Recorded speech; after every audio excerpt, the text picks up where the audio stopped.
শরীরে ক্যালসিয়ামের অভাব আপনি কিভাবে বুঝবেন? ৫টি খাবার যদি আপনি পর্যায়ক্রমে খাবার তালিকায় রাখেন, তাহলে কখনো শরীরে ক্যালসিয়ামের অভাব হবে না এবং ক্যালসিয়ামের অভাবজনিত রোগ আপনার ধারে কাছেও আসবে না। সেই সম্পর্কে যদি আপনি জানতে চান বা বুঝতে চান, তাহলে দয়া করে সম্পূর্ণ ভিডিও দেখতে পারেন, যা আপনার জীবনে অনেক কাজে আসতে পারে। সেটি হলো, মানুষের শরীরে অনেক সময় ক্যালসিয়ামের অভাবে বিভিন্ন রোগ হতে পারে।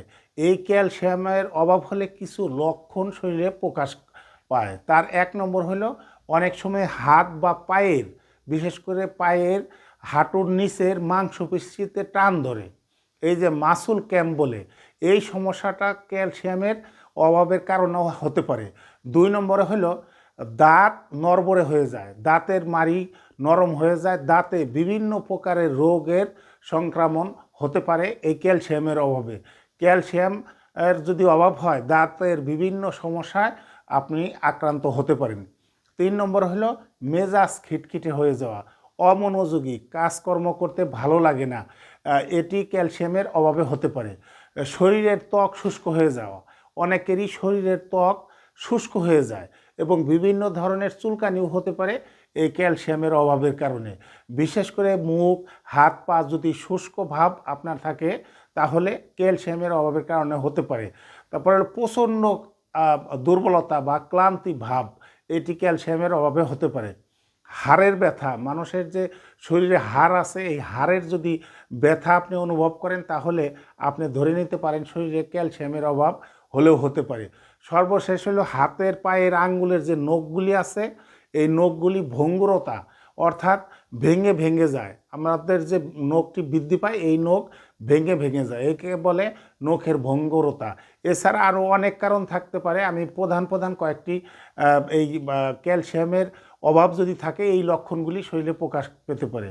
এখন ৫টি খাবার যদি পর্যায়ক্রমে, ৫টি খাবার যে প্রতিদিনই খেতে হবে এরকম না, এই ৫টি খাবার যদি আপনি আপনার খাবার তালিকায় রাখতে পারেন, কখনো ক্যালসিয়ামের অভাব শরীরে হবে না, যার ফলে এই যে ক্যালসিয়ামের অভাবজনিত রোগ আপনাকে স্পর্শ নাও করতে পারে। ১ নম্বর হলো, সজনে পাতায় পৃথিবীতে যত প্রকার খাবার আছে, তার চেয়ে বেশি পরিমাণ ক্যালসিয়ামযুক্ত খাবার হলো সজনে পাতা। এই সজনে পাতা ভর্তা অথবা রান্না করে যেভাবেই খান, গুঁড়ো পাউডার যদি খান, তাহলে পরিমাণে পরিমিত খেলে আপনার ক্যালসিয়ামের অভাব পূরণ হবে। ২ নম্বর হলো, দুধ এবং টক দই। এই দুধের সাথে চিনি, লবণ বা মধু মিশ্রণ করে খেলে হবে না। প্লেন দুধ, অর্থাৎ পাতলা দুধ খেতে হবে, অথবা টক দই যদি খেতে পারেন, ক্যালসিয়ামের অভাব পূরণ হতে কার্যকারী সহায়তা করবে।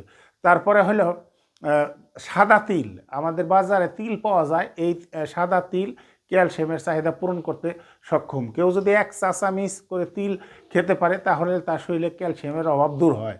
তারপর ছোট মাছ, এই যে আমরা ছোট মাছ খাই, এর যে ছোট ছোট কাঁটা থাকে, এই কাঁটা যদি চিবিয়ে কেউ খেতে পারে, তাহলে পর্যাপ্ত পরিমাণ ক্যালসিয়াম শরীরে ঢুকে, যার কারণে ক্যালসিয়ামের অভাব দূর করতে কার্যকারী ভূমিকা রাখে। সর্বশেষ হলো ডিম, আমরা যে ডিম খাই, এই ডিমের সাদা অংশ পর্যাপ্ত পরিমাণ ক্যালসিয়াম থাকে। এর জন্য সেদ্ধ ডিম যদি আপনি সপ্তাহে যদি ১টি ২টি করে খেতে পারেন, ক্যালসিয়ামের চাহিদা পূরণ করতে কার্যকরী ভূমিকা রাখবে।